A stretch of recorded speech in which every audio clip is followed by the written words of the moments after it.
তো তোমরা তো আগের পার্টে দেখতে পারছো আমি গেছিলাম দাদার বৌভাতে, ওইখানে কি কি খাওয়া দাওয়া হয়েছে মেনু কি তা শেয়ার করতেছে তোমরা লগে। চলো, সাদা ভাত দিয়ে দিছে ফার্স্টে, তারপর দিয়েছে এটা ভর্তা। ভর্তা দেখে আমার মনটা খুশি হয়ে গেছিলো, ভাবছিলাম যে শুটকির ভর্তা, তারপর দেখি যে না, এটা বরবটি ধনেপাতা দিয়া একটা রসুন দিয়ে একটা ভর্তা আসলো, বাট ভর্তাটা খুব ইউনিক অ্যান্ড টেস্টি আসলো।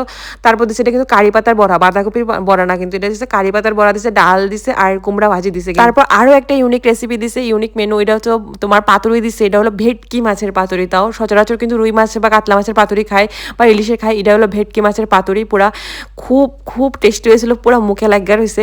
আর ভেটকি মাছটা আমি সেকেন্ড টাইম খাইতেছি, ফার্স্ট টাইম খাইছিলাম একটা বান্ধবীর বিয়েতে ভেটকি মাছের পাতুরি, কিন্তু ওইখান থেকে আশা করি এই ভেটকি মাছের পাতুরিটাও হেভি বেশি টেস্টি লাগছে আমার কাছে।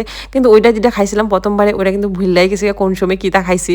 কিন্তু ভেটকি মাছ যে এত নরম হয় সফটও জানতামই না, আমার কাছে ভেটকি মাছ কিন্তু ভালো লাগতো না আর কি, ভেটকি মাছের গন্ধ লাগতো, কিন্তু পাতুরিটা খায় খুব টেস্টি লাগছে। দেখো কতটা সফট ভেটকি মাছটা, খুব সফট কিন্তু একদম।